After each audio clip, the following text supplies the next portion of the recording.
Well, good afternoon. Welcome everyone to today's PD for Me webinar on using music and movement in the classroom. You've got two Miss B's here with you today. Absolutely. I'm Darcy Bakigard, also known as Miss B by my students, former high school English and theater teacher, and I'm joined by rock star third grade teacher Cheryl Bominger. Yes, I'm glad to be here, and I'm so excited that I was invited to do this because it's something that I have a great passion for. And that's super clear. You're going to get to see little clips of her kids singing these songs and talking about the impact that movement and music has on them. And it's very clear to hear their excitement, their passion, and how this has been effective for them. So we're excited to have you. I got confused when I was in your classroom because they call you Miss B and I'm used to be called Miss B. So I kept thinking kids were talking to me, but they didn't know who I was. But if you get a chance to visit Cheryl's classroom, you will be greeted by lovely third grade ambassadors who will shake your hand, greet you at the door, and welcome you to their class. So I'm excited to share that general enthusiasm of her students with you and also these techniques on using music and movement. We do have our music and movement tip sheet. So all of the links to things that we're talking about today are located in this music and movement quick sheet. That is in the chat link and it will be in the YouTube description for the video. So feel free to take a moment, open this up. It's a view only document, so make sure you save a copy of the document and then that way you'll be able to access everything that we're talking about today after the webinar. So we're going to jump start into getting into this topic because there's so much to cover and I want to keep us to our under 1 hour. So we've got some contact information. Feel free to get a hold of either of us if Absolutely. you do have a question. And otherwise, we're going to dive into what to me on the outside when I first saw this, I was like, these are such different topics. Flexible seating, movement, academic songs, technology. Like, these seem like four completely different things, but why are they so interconnected for you as a teacher in the classroom? They are very interconnected. Well, first of all, flexible seating allows the children to move around at their leisure. But it does so much more than that. Flexible seating assists them to have the freedom of choice. So when we're working with our many different academic areas, that freedom of choice really helps them to become more engaged. And that voice and choice is really important in their learning because they feel that empowerment of being able to kind of decide what they're going to learn and how they're going to learn, in addition to the academics that we're talking about in our regular curriculum areas. The movement, there's so much research that is now coming out that talks about how we've got to wake up those children's brains. And it's not just children. We know as adults that we need to wake up our brains and we have to be moving as well.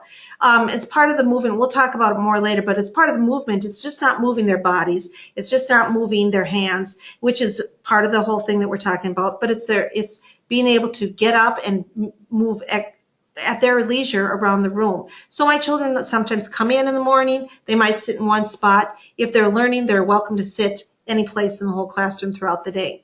The songs are one of those things that they're part of our daily learning. Some days we do more singing than others, but the children can come back to them during their reading time, but they also can come back to them and we pull them out when they're just in their regular parts of their learning. So for example, if they're writing, they might have a little jingle that has to do with teaching capital letters or teaching question marks and different things like that. And then technology is our vehicle that brings many of these things to the students or as part of my teaching as well. I love that phrase, the student's choice and voice. So they get to choose what they're doing. And from observing your classroom, it looked like a lot of that technology is really integral to those student choices of them getting to choose some of the topics they're exploring and how they're exploring those things. And so we'll keep threading those things in. So these four seemingly very individual topics, in visiting Cheryl's classroom, it's clear how all four of them really interplay in order to make learning more engaging and fun for kids. Can you share in just a couple seconds, how did you get started in this? What was the first thing that made you feel like I need to change up how I'm teaching? Well, there's a couple of different reasons why I started with using the music aspect. And I've done this for many, many years. So I started way back when my children were very young. I wasn't, my first 6 years of teaching, I was not using music at all. Again, I'm a rule follower, but I'm also an out of the box type of teacher. So it kind of killed me to have to follow rules, but at the same time, I knew that kids need to move. I knew that kids need to have that voice and choice. In addition to that, I looked at my own children and I was like going, they need to know their phone number. They're 2 years old. They're 3 years old. They need to know their phone number. So I used them as my guinea pigs, and I started teaching them a song that had to do with their phone number. As it progressed, it was, okay, you're getting a little older. I want you to know when you apply for a job. I want you to know the name of your county. I want you to know the name of your city. I want you to know the state and the country that you live in, so that when you're older, that you're not asking somebody, what is the name of your county? So that progressed with that song. And as I started teaching, I was actually teaching library skills at the time. And I kind of thought I did not have, I have a special ed degree. I have an elementary degree at that time. Since then, I have a master's in educational leadership, but at that time, I did not have a degree in library science. And although I love teaching about books and about using the library and how it can help you, just the research is so powerful. I had nothing to teach the kids. I thought, I went to college and didn't know about the Dewey Decimal System. How am I going to teach kindergarten? And I actually taught preschool through 5th grade about the Dewey Decimal System and how you find a book. So I started with that teaching. For example, I wanted them to know poems are in the 800 section. So I started creating songs. I piggybacked at the time, and I did not play an instrument or anything. And I started just teaching them songs. For example, read poems and read plays, read poems and read plays. The 800s have some unusual ways. So I knew that when they went into the library, they were thinking poems and plays. If they sing that song, 800s would be the place they need to go. So it started way back then, and it was just short little ditties to teach them little concepts of how they can use that learning to grow their brain in different ways. And for me as a kid growing up, I still remember things like what are conjunctions because of Schoolhouse Rock and singing Conjunction Junction, what's your function? Absolutely. And I remember most of the words to the preamble because of Schoolhouse Rock and those songs, that by having that connection for our brains of the music with the words, that really sticks. We just did there was a big special for Mr. Rogers' 50th anniversary, and my little brother watched it with his daughters who had never seen Mr. Rogers, and he messaged me and he said, I sang the words to every single song. And these were shows that he hasn't seen in 30 years. But that music was so embedded in his memory. He said his daughters were all teasing him, but he knew all of these songs. But for him, that learning was so powerful. He loved Mr. Rogers, and so that was certainly part of it. But those songs, he said he didn't even realize that he did remember them. But as soon as the melody kicked in, he said he just started singing. Absolutely. Yeah. And students know that too. And I still get people who contact me. Their children will be in junior high. They'll be in high school. I have one of my parents that said that her daughter went to college and she could still find books in the library because she pulled out our songs. Or I'll have other parents will say their child goes to junior high and they'll use a song. I want them to have that general background knowledge too. I want them to have a knowledge of the world so that they can connect. We want them to be able to hold a conversation and know what's going on in this world. So I use geography. I teach them a lot of songs with geography, so we learn the continents in with a song. We learn the Great Lakes with a song. We learn the Central American countries and South American countries. So they know all these. So when they're hearing them on the news, they've heard them all. They know the oceans, so that they can tie them into what they're hearing and connect, maybe even with something that they read. That when we talk about connecting, students will say, "I connected that with the text," or "I connected that with what my mom said." And so if they have that background information, plus I always think of the Tonight Show. I always think when they do that, walking around and ask them questions, and I always think, oh, please don't let it be one of my students. And if it was, let them know that song that we learned, that they can pull out that information. That's awesome. That is truly the dread of every teacher, right? That we won't have made any sort of impact, and we'll have these kids who are floundering out there. So I love that you're helping empower them and literally flexing their brains. So many of us as teachers know the benefits of flexible seating. Like you said, you knew that it was just not connected to where they were at. Certainly when my father was in in elementary school, it was a very different era. He was in elementary school in the 1950s, and he was a kid who couldn't sit still, so his teacher literally tied him to his desk with rope, like took jump ropes and tied my father to his chair because he couldn't sit still. But from what we know from so much brain research now, we know that that is part of what kids need. So here on the slide, you can see some of the myriad benefits of flexible seating. And we won't spend a ton of time because certainly this session isn't just about flexible seating. It's about all choice for students and this power of using music and movement to help them learn. So it's not just about the fact that you can use flexible seating. It's that this will actually help improve their educational experience by giving them some of these opportunities. And this is what it looks like in Cheryl's classroom. These are some beautiful, clean, this is the beginning of the year, right? Because my room does not look like this after children have been in it. It changes after the first day. So that's good. I'm glad that it's not just me. So this beautiful, a lot of flexible options. So some comfy chairs, some standing chairs, a lot of different shapes and different types of things that kids can sit on. I got to visit your classroom, and some of the benefits that you listed, one of the benefits on that slide previous was the idea of collaboration. And these two young ladies in the picture who are sitting in these nice comfy chairs, they were frequently helping each other. They were sitting next to each other, but it was lovely to watch that they were empowered to just collaborate with each other.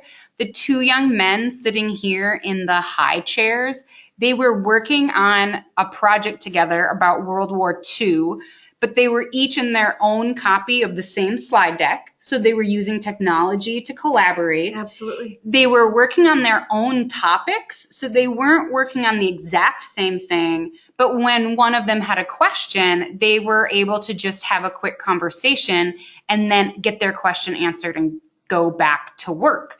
So that was really cool. Another shot of the classroom in general. I'm partial to your color scheme. It's nice and neutral, but cheery. I'm liking that. And this was another area where the kids are all working. And I love, again, they're all right here in a clump.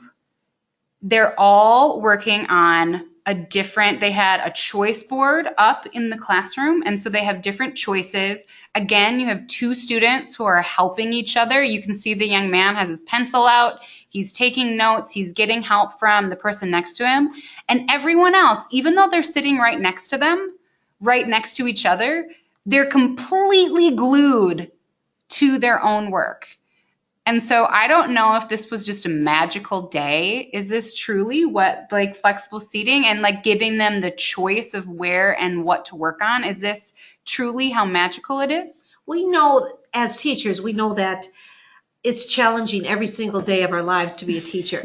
So it is, we do have issues. That's not completely abnormal for our class. We do have issues. But overall, my students know, and even when I'm gone for the most part, that my students know that they could go to Google Classroom, get their assignments, do their assignments, break off, and do the choice time after that. So they know there's a variety of different things to do. And again, everything's not spent, our day's not spent doing music, all music. Our day's not spent doing all technology. Right. It's all broken up to little mini lessons, working, independently, working in small groups as we all need to do. It's all broken up, so it works really great. It really felt like a collaborative open space. And I love that you said that you acknowledge that not every day is perfect. I think all too frequently, maybe it was just me as a teacher, but I felt a tremendous amount of pressure to make sure that every day was perfect. And if one little thing went wrong, it was really hard for me, particularly as I started teaching. And as I've gotten older, that's been one of the biggest lessons and shifts that I've been able to accept, is that not every moment of every day is going to be perfect. But the day that I was there, I would say there was one student who needed a little bit of redirection. But if you compared that to a regular day, if they had all been sitting in desks, Right. I think more students would have needed more redirection because they had this flexible seating, they had this choice. Do you have any rules? Do you have any quick tips for teachers if they wanted to try flexible seating? Like, do your kids have, just what do they know are their requirements in order to have the privilege of flexible seating? At the beginning of the year, it's kind of interesting because I always think I have to impose a ton of rules upon them for flexible seating. But it's just amazing how they come in and they kind of just, especially at the beginning where I don't, you go back to the days where we'd made name tags, put them on everybody's desk, the child went to their desk and they knew where they were supposed to go. And so you kind of expect that it's going to be different. I don't have the name tags, but I do have name plates. So for example, if I do have a sub, they can put the name plate on, or we have a guest, they know how to call the child by name. But the first day of school, they come in and they're very relaxed and they just go anywhere around the room and they sit down and they kind of do their own thing. After that, just like in any classroom, I use whole brain teaching, so we go over the 5 rules, keep it nice and short. My favorite rule is always make smart choices. And so it doesn't matter what you're doing in flexible seating. I always tell them, if you're making smart choice, it's probably going to work for you and for me. So it doesn't really matter. But part of that also is when they walk into school every day, and part of my instruction at the beginning is, and that month is of getting accustomed to our new rules, our new classroom, expectations. You're at a higher grade, the expectations increase. As part of that as well, I want my students to know that I want them branching out, meeting different people. I want them collaborating. So when they come in every day, I still say, find a new seat, make a new friend. And so they often will find a spot where a friend could be close by them so they're not too far away, because those friendships, we want them to feel comfortable and we want them to have their friends. But they also know that they're supposed to find a new seat, make a new friend. Also with that concept is they're finding out what works best for them. They might find that a desk might work for them. I still have a few desks in my classroom. This is part of a group of desks. There's 4 desks in the back, and then there's a table in front. Then I have miscellaneous chairs, tables, ottomans, and I have a little station in back where it's a couple chairs and a side table that they can put their things on as well. So it's a great little way to introduce some movement throughout the day. The kids clearly knew the routine, and we'll go into some of that whole brain teaching connection for the movement as well. But first, I wanted to share, this is one of the students from your class. This is Emma. I'm talking just a little bit about why she likes... I'll be talking about movement and music. Like, a bunch of people ask me, how does movement and music affect you? Well, it's flexible seating what affects me in movement. Because when you use flexible seating, you get to move all around the room. And when you move all around the room, you get more exercise. That's what I like about flexible seating. So I love that she acknowledges that this is about getting a little bit more exercise. She's able to move around and get different perspectives and use different parts of the classroom. So that was pretty cool to me. And it was great to see how easily they moved around the room and then how instantaneously, when you needed them, by using whole brain teaching, it was really cool to watch. She simply said, class, class, and all the kids said, yes, yes. And then they were immediately ready for the next set of instructions. So there was a whole series of very simple, integrated techniques that were utilized to keep the kids both on focus and on track with where they were supposed to be, to give them independent choice with built-in opportunities to collaborate, while also being able to get some movement in their day. And that continued through a lot of these different techniques. It was fun seeing, in addition to the flexible seating, they have some movement bands, and you're going to see those in a moment. Some kids talked to me about Go Noodle and how they like doing the brain breaks with getting, and if you haven't checked out Go Noodle, we're not going to talk about it a whole bunch, but Go Noodle link is on here under some of these movement resources. I thought I had it under here. I don't see it. I apologize. I'll add that in there. Oh, it's right here. Go Noodle. This is the fun brain breaks. If you haven't checked out Go Noodle, do check that out because it's pretty entertaining. And my students have favorite ones as well. So like the Kids Bop Shuffle is one that they like. It's an upbeat song. It's very fun and exciting for them to do. Yeah, so check out Go Noodle, and then that literally gets them dancing and bopping around. Then with this whole brain teaching, we're going to talk a little bit more about these gestures, and you'll get to see those at work with some of these songs. So first, and this young lady speaks very quickly, but I want to share Ella talking about why she loves using the music and movement bands.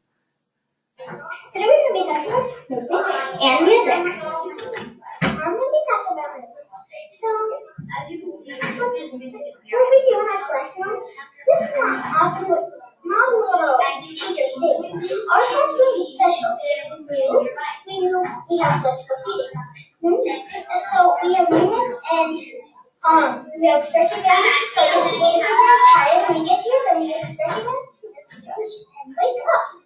And we have Go Noodle, which sometimes that helps us get all the wiggles out of our body, and then we can go back to working. So I love how she says that and shows how she's feeling. It helps us get all the wigglies out of our bodies, and then we can go back to working.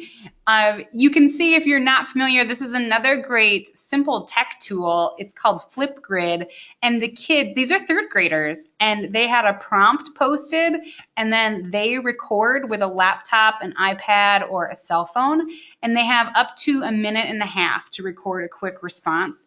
So these are just the kids. This was one of their independent choice options during the day. And so this was Ella sharing a little bit about why she loves the bands. And this is Layton telling us a little bit more about Go Noodle.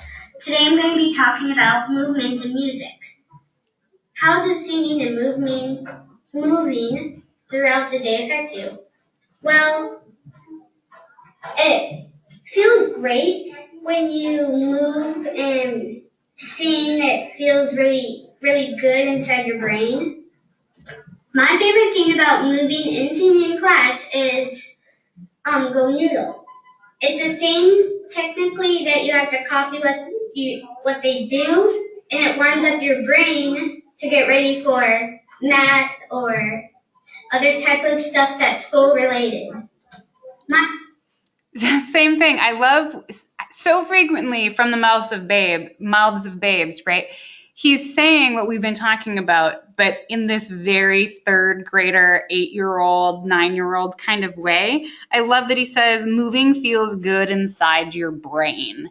And by getting some of that movement out, it helps make your brain ready for that actual work of being in class. And are you seeing that with your kids, that when they're able to get the wiggles out, as Ella said, that they're more able to do stuff? Well, and it's not just the wiggles. It's so much more of just kind of igniting their brain. I always say that when they are getting their movement in, their movement breaks in, their body's working, their brain is working, and they're engaged. And if they're not engaged, even you can do as much teaching in the world, and nothing's you'll have no recall, absolutely no recall.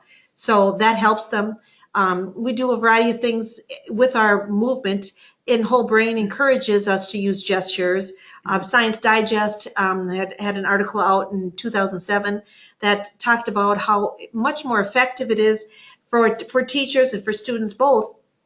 Without that movement, their learning is just, there's no recall. And if you don't have any initial recall, there's not going to be any long-term retention. So that movement is so essential. And it's essential at every grade level. I think all too frequently we in the high school think like, oh, kids can sit still and they can do it. And that's true, they can do it. But I taught mostly juniors and seniors, and I even found that class was always better when I was able to help them move around and stimulate their thinking. Juniors and seniors, I made them do vocabulary dances as we were doing vocabulary acquisition. And with a partner, they would have to come up with a gesture for a vocabulary word that helped show the meaning of the word. And then I would turn on dance music. And, well, we would teach each other a couple dance moves, right? So we would say the word and we would do the movement. And then we would learn 2 or 3 of those. And then I would turn on some music and I would call out the vocab word and say, do the whatever the vocab word was. And the kids would look at me like I was the biggest idiot in the world. They would kind of grumble a little bit at first. We were talking 17-year-olds. They're not always the most willing to put themselves out there and look silly. But by the end of it, because I did it full and I committed to it fully, by the end of it, without an exception, they were all laughing and they were all smiling. And then we would sit down and we've done our review, and they have a little bit more of that brain break. And I don't think I fully realized even the depth of what I was trying to do. I even made them do the hokey pokey with Latin prefixes, suffixes, and roots that had to do with the body. And so we would put our cord in and put our hearts in, and we would put our ped in and put our feet in and shake them all about. And they all thought I was insane. And they'll remember it. They did. They did better on that test than they did on most of the other vocabulary tests. So getting the kids moving and then connecting those movements, that whole brain teaching is super cool. And we're going to look at that. And this is all about, I don't know much about whole brain teaching. So it was really beautiful to watch the kids do that in action. And this is a lot about connecting movement and gestures to key concepts. So this is one of the students talking about whole brain teaching, and we're going to skip ahead. Hi, I'm Lauren. And I'm Amelia. And today we're going to be talking class 2. It helps us get exercise.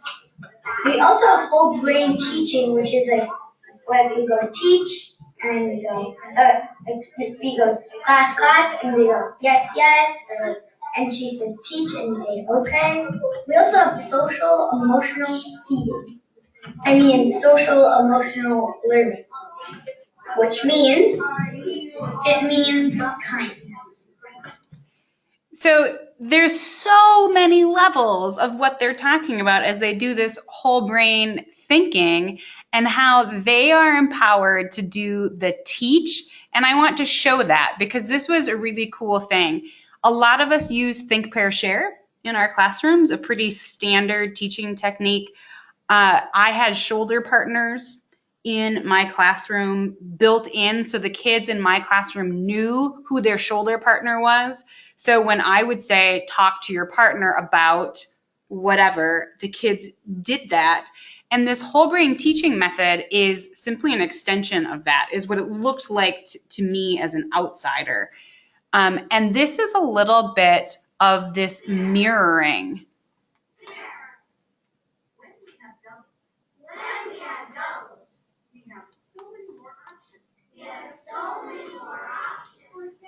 So as Cheryl is pointing things out, she says a short phrase, and then the students repeat exactly what she said and use the same gestures that she used. As someone watching this, it seemed so obvious to me that it was such a great way to see, oh, they're all paying attention. So in addition to the fact that it is helping them move, for me, it's a great connection that they are on task. They're listening actively. You can see their little hands moving throughout here, and they're repeating back. So they're physically getting that connection. They're verbally getting the connection. And then she just said teach. And so now you can see the kids are talking to each other, and they are summarizing the key concepts. You can see these little girls, and then they high five when one kid is done sharing. And they say, too, the power of that switch, because they have their hand movement is giving them the high five. They're moving their hand up. Their body is making that, even though if they're doing the mirror and then they are doing the high five, it's a different movement. And so again, we've got that midline crossing. We've got a variety of different things that are tied in with it. But whole brain and gestures and movement, all these things are just parts. And again, I don't use the whole brain 100% like whole brain is meant to be. Okay. And that's a whole brain. They can you can do it using little bits and pieces, or they have a million different things that you can use. And you tend to try it out like you do everything. Try out a little bit, see what works for you. If this works, you continue it. If this doesn't work, then you add on to it. Yeah, you add or change it so it works for your class. That's also really helpful for me as a teacher who sometimes is intimidated. When I hear about something new, I kind of go, well, how am I supposed to do all of that? And instead of thinking I have to do everything all at once, it would be helpful to take that mindset instead of say, okay, I'm going to pick one thing and I'm going to try that in my classroom. Absolutely. And even at this point in the school year where it can feel a little tough sometimes to try something new because it's, my goodness, I mean, we're in the second half of March now already. We're, 2 months in and we're done with the school year. Yeah. That's really crazy to think about. But even at this point, it's not too late to take one of those new ideas. For me, at the high school level, the kids always got a lot more wiggly and distracted as the weather got nicer and nicer. And those seniors particularly got more and more antsy to be out the door. And so tapping into some of these great movement and music resources is that extra step up of helping keep them engaged and connected at a time of year when getting them to absolutely. do anything is a bit of a challenge. In addition to the music part of it, though, the studies show that the stress level of the students and the feeling good about going to class and the idea that it's fun. So we all want to do something that's fun, so that music always comes in as a big game changer is what they call it many times, that you'll see it in the research. And that game changer can be a variety of different things. It can be anything from getting them from a kind of a subdued type of attitude to lift them up and get them their blood flowing. Or it can also bring them down. If they're way too high, you can play you can teach them, or they can review a slower song, and then you can also bring them down a little bit. I like to use literacy to connect everything that I do. So my songs that have where I'm teaching them concepts, larger concepts, I always like to use books as well. So that ties in with So they have additional resources that Yes. they can take the seeds from the song Yes. and go deeper into the content with a hands-on support curriculum Right. piece. And there's different types of songs as well, and we'll get into those a little bit, but some songs teach for a real quick, small concept. Other songs might teach a large concept and will have a lot of verses to it. Mhm. So you've got the facts that go with it, so you can pull those facts out. Sometimes with the longer songs too, either way, I put the songs on slides, Google Mhm. Slides for the students. So I share that with them. They always have access to those Google Slides. There's what I put on the web is just a smidgen for you to see, and please contact me if you want additional resources. But some of the slides will I will put on videos that go with it, or they might have an ed puzzle that goes with it. So they have a book that might go with it. Many of these topics encourage project-based learning also. So they might have a topic, and then they go out and they research it in more detail. And all of those, there are several song resources here on our quick sheet. So those slide decks that Cheryl's talking about that she shares with her students, she has generously shared those slide decks with all of you. So she has this list of literacy songs, and you can see this is what she was talking about. She's got an extra additional resource on the slide here. So as students are reviewing these at home or over holidays, if kids are out of class on vacation, this is one way that they can continue to review. So in addition to all of the great music resources she has on the slides, she's also providing them this extra deepening content linked right on the slide. So all of those are also there for you. Again, they're view only, so make sure you go to your file, make yourself a copy so that you can use some of those resources. And then also a whole set of math-focused songs of using different concepts to go through, of using music rather, to go through different song concepts. And that segues very beautifully into, I want to show, this was just interesting to me, the grammarian part of me, I think, was taken by this. I cannot get this guy to go full screen. But this is an example of them using the apostrophe, the whole brain teaching gestures. So this is small here, but you can see that they are, here we go. They have a specific gesture every time they say apostrophe that helps reinforce that concept of where the apostrophe goes. So they do their hand gesture and they go through the reminders of the rules about using an apostrophe. And then as they finish the song, they use the whole brain thinking, teach, they turn, they talk to each other. I didn't record all of that because it was, I think you understand the general concept there, but it's just continuing that, empowering the kids, and that repetition of the ideas, the gestures. So here's one last look at that beautiful flexible seating classroom of where the kids can explore and go. As part of this, all of this movement, and I think for the sake of time, we're going to go into some of those academic songs because I think we've teased everyone too much at some of this great content.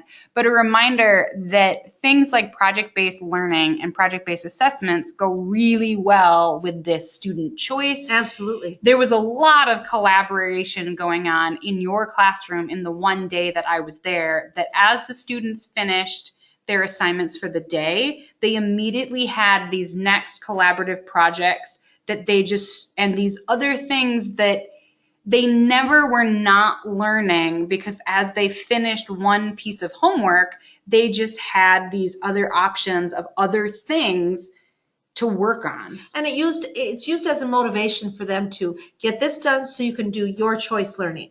You know, they wanted to be done with it, so some of them would even do their work ahead of time so that they could move into something that they wanted to work on at their time to work then. And certainly as a high school teacher, what I saw frequently was by the time kids came to me, this general apathy toward learning And it was very clear the day I was in your classroom that these kids were excited about exploring these different concepts. Yeah, absolutely. And so that's just a little plug there for reminding that as you're engaging and challenging these kids to use their whole brain and their whole body, that student choice will help facilitate and motivate all of that learning. Here's a quick, you can see this is what the classroom board, the front board, looked like the day that I attended. So they have these different options of different little side projects, correct? That Absolutely. they can work on. So they have they know what they have to do for the lessons for that day. And then as they finish those lessons, they have choice. They have so many different options of things that they can work on. They can go to Storybird and be writing. They could go to the Flipgrid and record a video showing their thinking for music and movement. They could go to Seesaw and work on their journals. They could be working on a PBL. They could go to Edpuzzle to review some concepts. They could go to their science songs to review some of the science concepts. It was just very clear. The kids knew by this point in the classroom. I would imagine that you don't start day one with a board that looks like this. Oh, absolutely not. In fact, the kids might get a little terrified. Yes. In fact, as second grade teachers, and I taught second grade as well, but you have a lot less as far as their knowledge, what they're doing. So when they come to you, it's kind of like what I tell teachers with music. Take it one step at a time. So I might teach Seesaw. We do Seesaw for a few weeks before I even bring into another thing. Then I might bring something that's a little bit less daunting to them like Edpuzzle. And at first they look at Edpuzzle as an assignment. And then pretty soon, I also with Edpuzzle, I like them to have splitters and work collaboratively as well.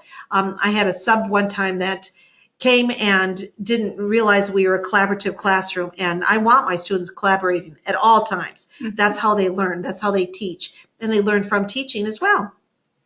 But I had a substitute that kind of told the kids, we won't be collaborating. My kids were kind of like, oh my goodness, they didn't even know how to act. So even with Edpuzzle, we do things like put the splitter in.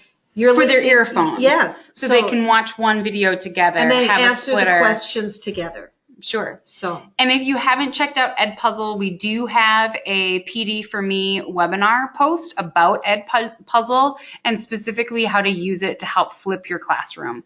But it's another great review resource that whether you're using it for flipped classroom or not, you can still access just dozens and dozens, hundreds of videos that have built-in quizzes already with them. So it's a great additional resource for you because you as a teacher don't have to do much work to have additional ancillary support materials for your kids. Absolutely. So we've talked about a lot of these things as we've gone through about why use academic songs.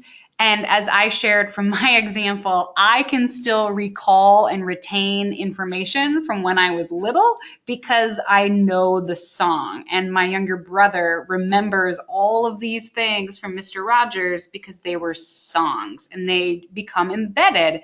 But I also love the other thing. This was key to me, this idea that by using some of these songs, you can actually help reduce student stress by helping them learn how to cope with these things. So we're not just talking here about those songs that are about count to 4 and help yourself calm down, which are certainly lovely songs. Daniel Tiger has a great song about calming down. This is really about the idea that the music itself is helping the kids either fire up for what's coming up for the day and getting their brains activated, or can be used to help calm them down and bring them into a place of more relaxed focus. And when you come to my classroom in the morning, I kind of tend to use the same couple songs. I like upbeat, happy songs when they come in. I'm playing Sunshine in My Pocket or Happy by Pharrell Williams, those type of things that are on the audio when they come in. So they could just have that upbeat when they come in. Shortly after that, if we're in work mode, I put on guitar music. It's just a nice calming music that's not going to take their attention away from what they're doing. As we talked about earlier, it's the songs also kind of catch your attention, and part of that is as we know with many different commercials, they want us to catch their attention. And over the years and years and years, you can remember songs that happened 15, 20 years ago. So part of that is some of the songs too will also give you what they call is earworm, and it causes you to think of that song over and over, and you can't get out of your head.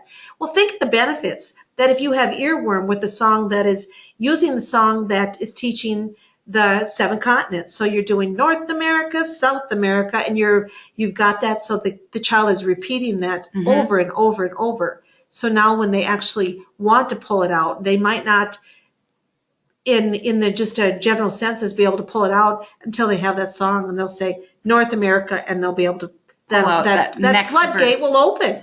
Yeah, it's amazing how much music can unlock those different little things in our brain. And that's a great, I love that idea of the earworm implanting, not just being in our heads, but really implanting knowledge in our heads. So there's a good positive to getting a song stuck in your head if it has that academic connection. What was cool to me was hearing from these students of how they use the academic songs to help connect when they're taking tests. So here's a couple. This is first Avery sharing why she likes the songs. Today we'll be talking about music and movement. Music and movement help you to learn and focus. Music helps you to gain that knowledge and put you in muscle memory. Or if you're doing a test and you don't remember what 9 times 5 is, you can go 9, 18, and 27, 36, 45. But you also have your videos, so when we do our... Or if you're right, and you thought something was wrong, and then you found out that it was but you still couldn't figure out what. So you do, I capitalize all of my eyes. So she has this song, and I love that it's the I ice cream song. Frito Bandito. Oh, Frito Bandito. And she has this song in her head of just that little review. And I had to review the capitalize my eyes rule with juniors and seniors. They're so used to text messaging and not capitalizing things. I had to do a mini lesson with 16-year-olds at the beginning of the school year after reading one writing assignment and say, okay, I literally know you learned this in 2nd grade, and I know you talked about it all through elementary school. So I had to really double down and just say, if you don't capitalize your eyes at the beginning of a sentence, like the first word of a sentence, your eyes anywhere, I'm docking you a letter grade because you are 16 years old, and you capitalize all of your eyes. And I find that it's a much easier way to correct them when I'm assisting them with, for example, if they're writing a narrative or they're writing an opinion text. So I'm working with them or looking at their sentences, and I'll, instead of saying, you didn't capitalize your eyes, you didn't capitalize your eyes, you didn't capitalize your eyes. Instead of doing that, I can visit with them, and I can just start singing, and I'll go, I, and then they'll all join in, but especially the child who I'm assisting and I'm redirecting, they know at that time, I capitalize all of my I, so they'll go back to their writing. And I love, what a nice way to help them, but in a very positive, caring way, instead of saying, oh, you were wrong here. Yes. It's prompting their own empowerment for them to realize, oh, I know what I did wrong and I can fix it. Absolutely. Instead of telling them, you did this wrong. I love that change of tone, that it's the same information, but instead they're getting it in a very positive way that helps them say, oh, I do too know this. And then they can fix it. Right. Avery was also talking about using our counting by songs, because in 3rd grade is the year that we start with counting by in a real matter that is really concerning as far as multiplication and division are concerned. So we want them to know to be able to count by 2s and 3s and 4s all the way up to 9s. I even go as far as 12s with my students. But the thing with that is it's hard to remember the songs, to remember counting by if you don't have a tune that goes with it. So we have the counting by sheet that you see on, and what I did with my students also, I had them circle, for example, the one in the middle. That would be the count if you're timesing by 5. So it would be the 10 and the 15 and the 20 and the 25. So that when you're learning the song, you don't always have to sing the whole song. And they also have the visual that goes with the cards. I gave them to my students in card form, so they have them isolated. So if they're working on just, they're multiplying by 8s, they have them so they can just see the 8s. Or if they're multiplying the 9s, they can just see the 9s. They have certain ones also that they're their favorites. So they'll say, let's sing the 9s today, or let's sing the 8s. They have a few of them that are their favorites. These are all piggybacked onto familiar tunes, so that is probably the most helpful for teachers who don't know the tune. I always say, if you don't know the tune, make your own tune up, or just rhythmically as a poem. Just kind of do it as a poem type, and you can use your own tune and make your own tune up. But you don't have to use mine. But I did put these so they're all piggybacked, so you can use a different tune with it. And you can see that it's down here right at the bottom of the sheet. It tells you what song for these counting by songs. So you can see it's the Army Chant, and the 10 Little Piggies, and the one Forward the Money. And we'll listen to this one. I have this one here. This was another great moment for me that I just went, I love when teachers listen to their kids. The kids were sitting very attentively on the group carpet to get everyone out over there. All Cheryl said was class, class. They said yes, yes, and she had them come to the carpet. They were all there instantaneously. And after a song or two, one young woman said, can we stand for this one? And so they stood up. They have their movement bands, these little resistant bands, and they're going to use those bands as helping them skip count by 6s.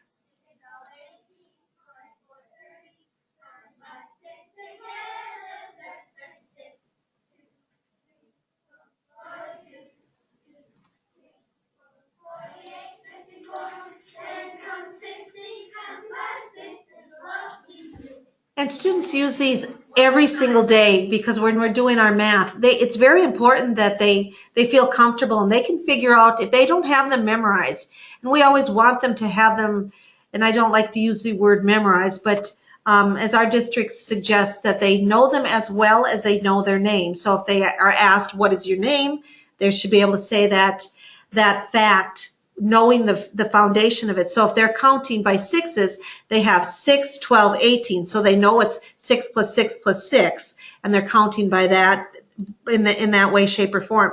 If you have the card then with them as a visual also, you can see where the 30 is on the card. So then you go back to 36, so you know that 30 is at 5, so you can go 36, 42, 48, 54, then comes 60, counting by 6 is what we do.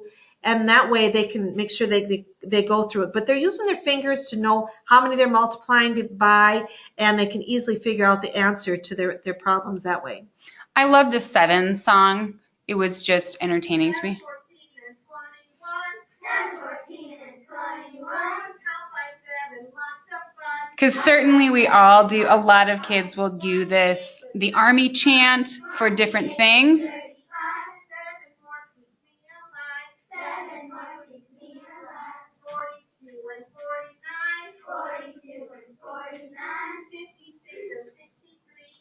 And so it's very simple music. I like that this song is call and response, so even easier for them to help go through. It's a familiar tune. They've got the little bit of movement right on the beat that is just helping them get a little bit more of the wiggles out. I'm going to use that phrase forever now, of getting the wiggles out. And keeps them connected to the beat. It keeps them connected to that song. So that's counting by sevens. You can follow Cheryl. Oh, this is another resource for you, this Bitly, right? And do we have that on here? Is that this one? That is part of Innovate My Classroom. Okay. Innovate My Classroom is an online assistance for teachers. This was an article that I was very proud to be able to publish just recently on their online classroom, and they have all kinds of wonderful other resources for teachers to go and check out other different things and different topics. But with the article was published, and in addition to some of the songs that we use in our classroom as well. So that's another resource for you here, that within this link, and this again is on our resource sheet. So this goes under here, this academic songs. This is the resource page that takes you to that article to get a little bit more information about this overall philosophy of using music. And then there's a little YouTube video here with more resources. You can also access more of those songs in this song files folder. It's a Google folder, so you should be able to access these songs. And you can see I have them labeled by topic. You're gonna love Can You Crack the Code? It's all about DNA, and the kids were so into singing this one. The other one that the kids absolutely adored, and what I'm going to send us out on, is this song called It Sends Me. What I really appreciated was, as Cheryl has articulated throughout our conversation today, this idea that some of the songs are very literal facts. It's about learning the oceans. It's about counting by sixes. It's about the power of doubling numbers. Some of them are a bit more inspirational, and it's about the overall feeling.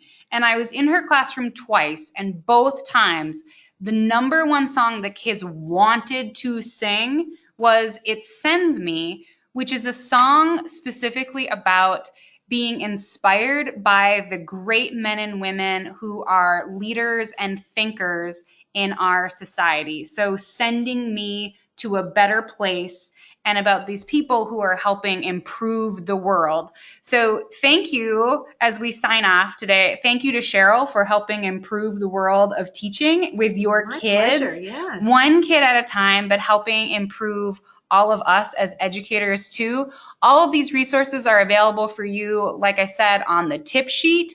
We're going to go out to It Sends Me. Feel free to email me or Cheryl. Our contact information is also on the tip sheet. So send us an email if you have any questions.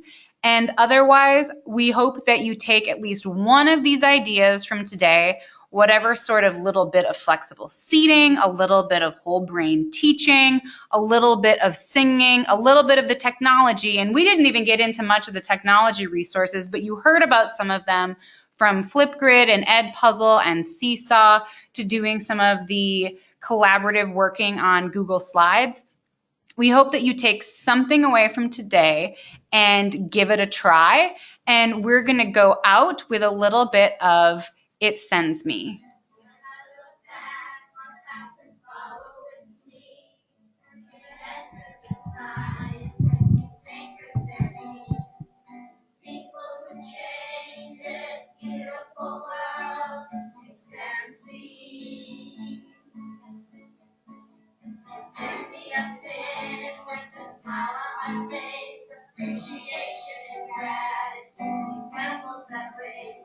Examples that raise through my mind and my soul. It sends me. It sends me to a better place, a better time. Right here in my mind, hoping others will shine. Shine right in and be a leader someday. Like something I'm gone, or like in some way. It sends me. It sends me. Send me to a better place in the way. It sends me. It sends me. It sends me to a better